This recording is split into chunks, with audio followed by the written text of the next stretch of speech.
Bienvenue dans le podcast à contre-courant, le podcast des mères audacieuses, le rendez-vous inspirant qui met en lumière des femmes et des hommes qui ont choisi de redéfinir leur trajectoire, de créer leur propre voie et de conquérir leur indépendance.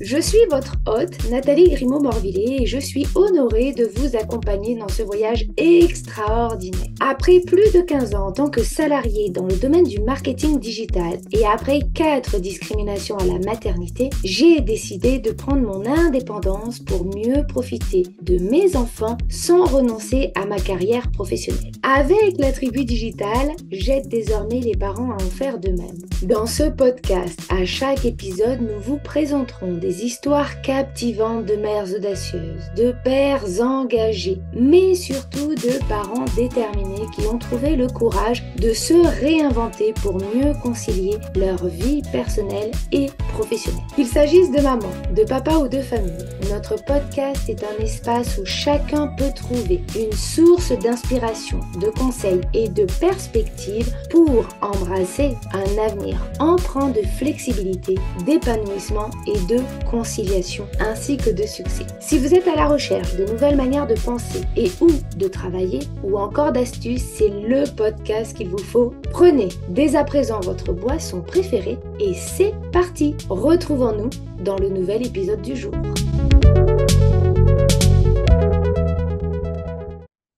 Bonjour et bienvenue dans ce nouvel épisode de podcast Mum Tips. Mum Tips, ce sont de petits épisodes plutôt rapides pendant lesquels je vous partage mes astuces, mes conseils, mes prises de conscience en tant que mumpreneur pour vous permettre aussi d'atteindre vos objectifs et surtout de déconstruire des croyances portées par la société, par nos proches, parfois même par nous-mêmes et qui vont impacter négativement notre quotidien.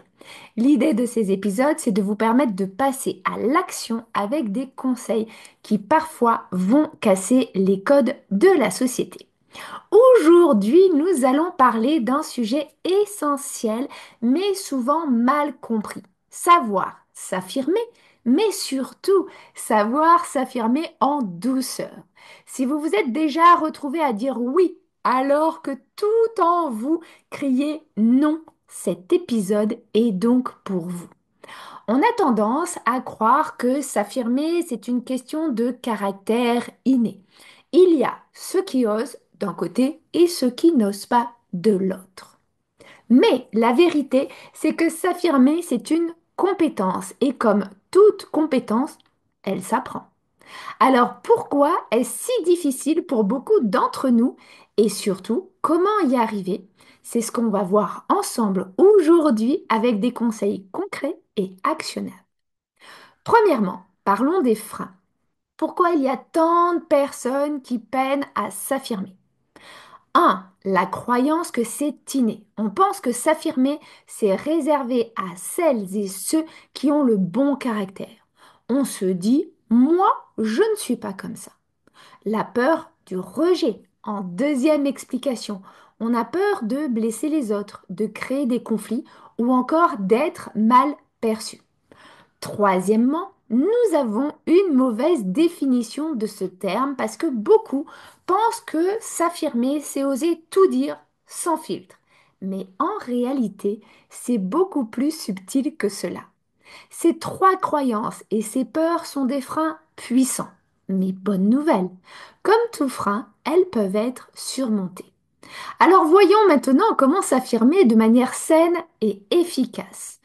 Là aussi, je vous partage trois clés essentielles. Tout d'abord, il est important d'apprendre à écouter de manière active. Parce que beaucoup pensent que s'affirmer, c'est parler plus. Mais en réalité, c'est aussi écouter mieux. L'écoute active permet de calmer les tensions et de mieux comprendre les besoins des autres. Par exemple, lorsque quelqu'un exprime une demande, réfléchissez avant de répondre. Est-ce que je suis en accord avec ça? Est-ce que ça respecte mes limites personnelles? Pratiquez ensuite le non sans justification pour la deuxième astuce et nous avons déjà parlé précédemment de savoir dire non dans un épisode de Mum Tips. Car dire non, ça peut être au début déstabilisant, mais c'est essentiel. Et une phrase simple et claire comme, par exemple, je ne peux pas cette fois-ci, mais merci de m'avoir demandé, est énormément impactante. Vous n'avez pas à vous justifier ni à vous excuser. Troisièmement, travaillez votre régulation émotionnelle. Quand vous êtes calme, vous êtes beaucoup plus en capacité de vous affirmer. Entraînez-vous à respirer profondément avant de répondre à une demande stressante ou conflictuelle, car le calme ouvre toutes les portes. Maintenant que vous avez ces clés en main, je vous invite dès à présent à passer à l'action. Cette semaine, choisissez une des trois clés que je viens de vous partager et appliquez-la dans une situation concrète. Peut-être que vous oserez dire non à une invitation qui ne vous convient pas, ou bien que vous prendrez quelques secondes pour respirer avant de répondre à une demande. Et puis, posez-vous systématiquement cette question. Quel moment dans ma vie aurais-je voulu mieux m'affirmer? Qu'aurais-je fait différemment aujourd'hui? Pour résumer, s'affirmer, ce n'est pas inné, c'est une compétence qui se travaille. Écoutez activement, posez vos limites avec clarté et apprenez à gérer vos émotions. Si vous avez aimé cet épisode, n'hésitez pas à le commenter pour nous partager aussi si vous arrivez ou non à vous affirmer avec douceur ou si justement c'est difficile pour vous. Et dans tous les cas, merci de nous avoir écoutés. J'espère que ces conseils vous aideront à développer votre affirmation de vous-même face aux autres afin de faire ce qu'il vous convient personnellement. Et pourquoi pas de partager également cet épisode à une amie, une collègue ou une autre maman qui en aurait besoin. Qui sait, vous pourriez être à l'origine d'un changement radical. Encore merci pour votre écoute, prenez soin de vous et à très vite dans un nouveau Mom Tips.